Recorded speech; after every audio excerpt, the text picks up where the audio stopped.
système sanguin, respiratoire, rénaux, neurologique. De toute évidence, ce sont des structures fractales. Si tous ces réseaux biologiques sont de nature fractale, cela signifie qu'ils obéissent à des lois mathématiques simples et que leur fonctionnement devrait pouvoir être décodé. Quand on y réfléchit, ce serait totalement inefficace d'avoir des codes différents pour chaque étape de la vie d'un être vivant. Alors que si on a un code fractal qui indique toujours à quel moment de la croissance il doit y avoir une division, ça veut dire qu'un code génétique très simple peut produire un organisme complexe. L'évolution par la sélection naturelle a trouvé le schéma qui, visiblement, est le plus performant.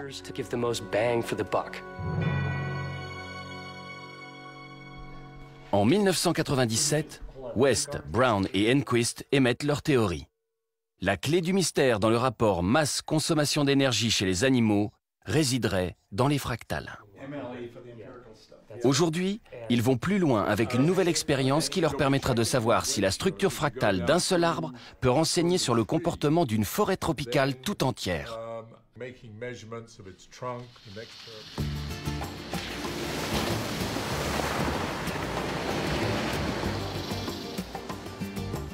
Brian Enquist s'est rendu au Costa Rica, dans la province de Guanacaste, dans le nord-ouest du pays.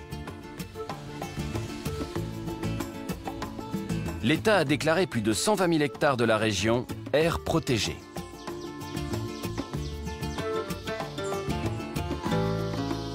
Ici comme ailleurs, la forêt tropicale joue un rôle essentiel dans la régulation du climat en absorbant le dioxyde de carbone de l'atmosphère. En gros, la forêt respire.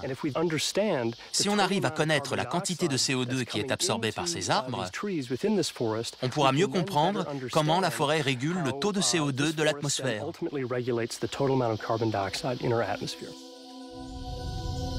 Les émissions de gaz carbonique sont en hausse partout dans le monde.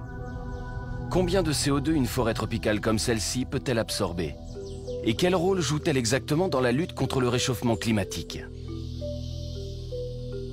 Brian Enquist et une équipe de chercheurs américains pensent que la géométrie fractale peut répondre à ces questions.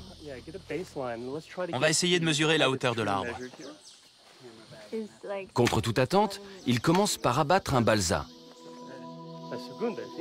En fait, l'arbre est en train de mourir et ils ont la permission des autorités. Christina, dès que tu auras la hauteur de l'arbre, on pourra calculer approximativement l'angle auquel il faudra l'abattre.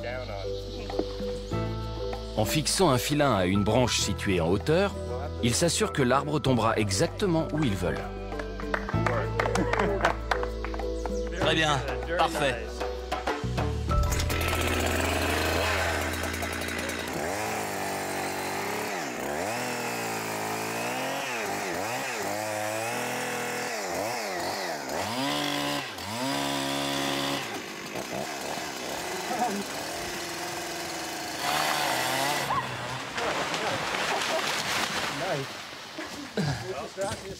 José, parfait. L'équipe mesure ensuite le diamètre et la longueur des branches pour quantifier leur structure fractale. 8. 10,6. 8. 6,3. 0,03.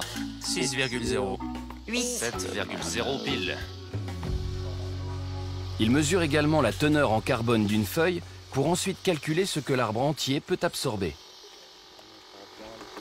Si on sait quelle quantité de dioxyde de carbone une feuille peut absorber, grâce aux lois fractales de la subdivision, on doit pouvoir connaître la quantité totale de CO2 que l'arbre peut absorber. L'étape suivante consiste à passer de l'arbre à la forêt tout entière. Là, c'est bien. 13,2, 3,3.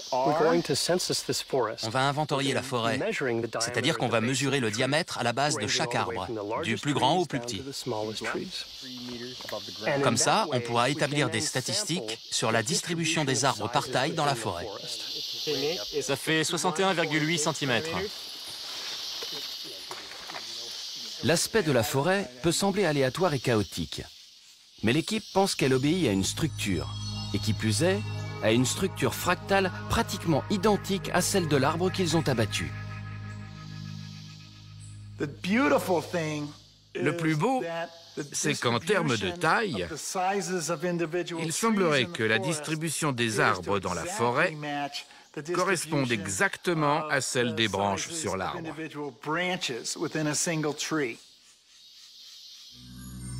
Si leur hypothèse se vérifie, l'étude d'un seul arbre pourrait permettre de connaître la quantité de CO2 qu'une forêt tout entière peut absorber.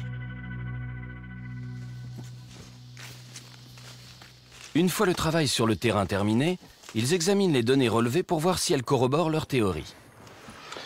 Là, c'est la répartition des arbres?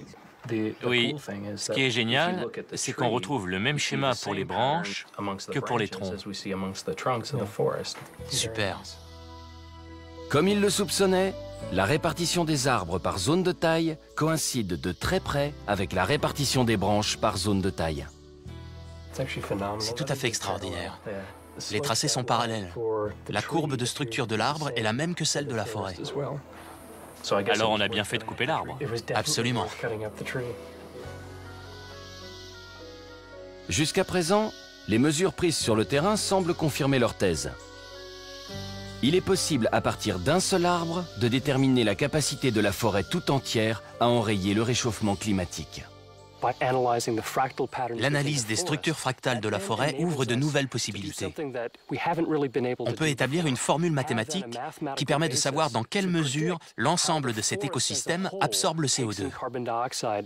Et peut-être à terme, d'anticiper les effets du réchauffement planétaire. Des générations entières de scientifiques étaient persuadés que les formes irrégulières de la nature ne pouvaient pas être définies mathématiquement. Mais la géométrie fractale a permis de comprendre qu'elles obéissaient à un ordre sous-jacent et à des lois mathématiques simples. En promenade, je voyais la forêt comme un simple groupe d'arbres de tailles différentes. Des grands par-ci, des petits par-là, apparemment disposés de façon aléatoire et chaotique. En fait, c'est une structure extraordinaire. Une structure qui peut être cartographiée et mesurée grâce à la géométrie fractale. Ce qui est formidable, c'est qu'on peut traduire ce qu'on voit dans la nature en un langage mathématique. Je trouve ça extrêmement beau.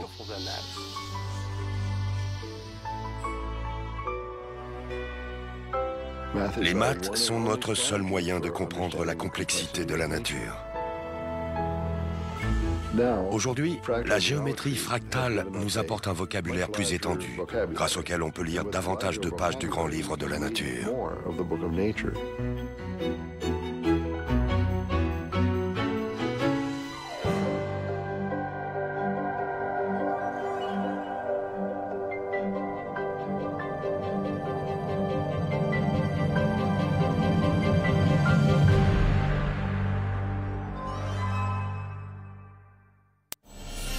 La semaine prochaine, notre magazine scientifique s'intéressera à un sujet sensible, les enfants et les psychotropes.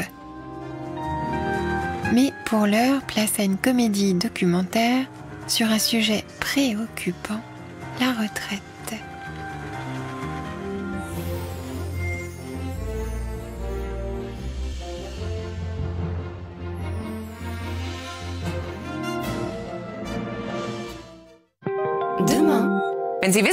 Pour parler d'élections avec passion, rendez-vous demain à 19h15 dans Arte Reportage. Ils veulent enfin faire de deux républiques un pays uni. La Bosnie-Herzégovine, 15 ans après la guerre et à l'aube d'une renaissance historique. Qui succédera à Lula? Probablement une femme. Reportage sur le changement de pouvoir à venir au Brésil et le départ d'un héros national. C'est demain à 19h15.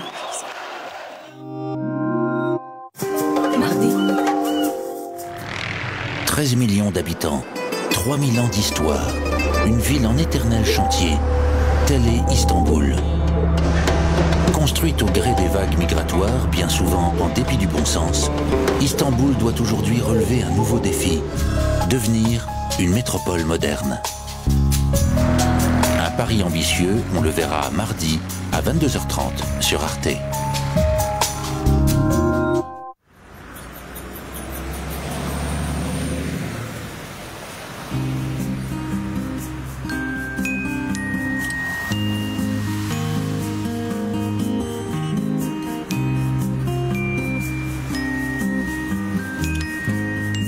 Et maintenant, sauf qui peut, la retraite.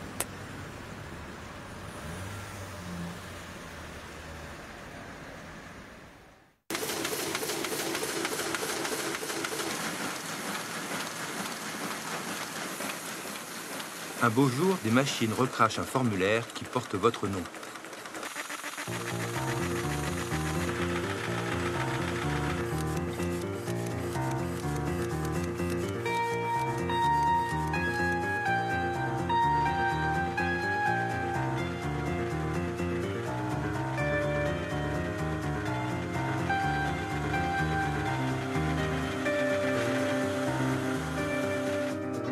Et voilà que pour vous se dessine subitement un nouvel horizon, la retraite.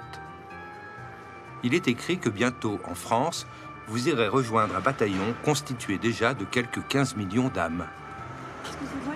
Vous serez bientôt parmi eux, qu'il pleuve ou qu'il vente.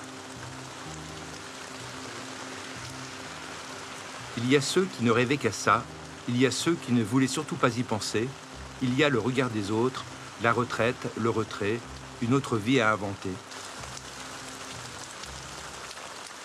Le document administratif atteint donc votre boîte aux lettres. Et cette fois, voilà que c'est tombé sur mon amie Jeanne. Jeanne, qui en ce début d'automne 2004, il y a 6 ans déjà, m'a raconté qu'elle pensait alors à tout, sauf à prendre sa retraite. Oh, bonjour Huguette. Je me souviens très bien de ce jour-là. J'étais tombée sur Huguette, ma voisine du 5e. Jeanne, un peu mécaniquement, a été vers la boîte aux lettres. Elle a ouvert. C'était courant que je croise Huguette dans le hall, mais je me souviens très bien de cette fois-là. Elle s'est saisie d'une enveloppe.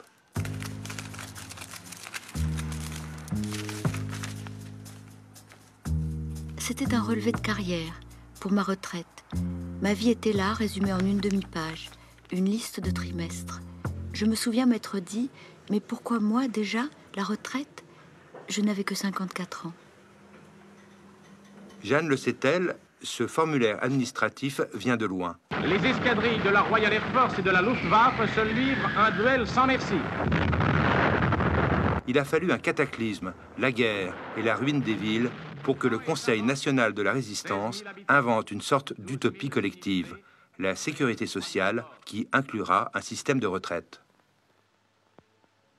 Ces caisses ont pour rôle de garantir des moyens d'existence à tous les travailleurs qui se trouvent privés de ressources par suite de maladies, de maternité, d'invalidité ou de vieillesse. Quelle était la situation de la sécurité sociale? C'est de ça qu'il faut partir. Un trou financier important. En 67, 3 milliards de nouveaux francs, 300 milliards d'anciens francs. Monsieur le Premier ministre, je me permets, en matière de trou financier, vous connaissez les critiques de ceux qui le nient. C'est drôle parce que je me souviens d'images du temps de mon adolescence, la fin des années 60. Ça angoissait mes parents qui restaient collés devant la télévision. Les chiffres vont répondre. En 68, 4 milliards. Et les prévisions, en 70, 10 milliards. 10 milliards de nouveaux francs, 1000 milliards d'anciens francs. Et puis je me rappelle que le déficit est devenu un trou et que de noir et blanc, il est passé en couleur. Et qu'il m'a suivi toute ma vie. C'est mercredi que le Conseil des ministres prononcera une série de mesures pour éponger les 17 milliards de déficit prévus. Le trou pourrait atteindre 40 milliards l'an prochain. 10 milliards de déficit pour le régime général en 90 et une prévision d'au moins 15 milliards pour 91. Cette année, la branche vieillesse de la sécurité sociale accusera un déficit dépassant les 20 milliards.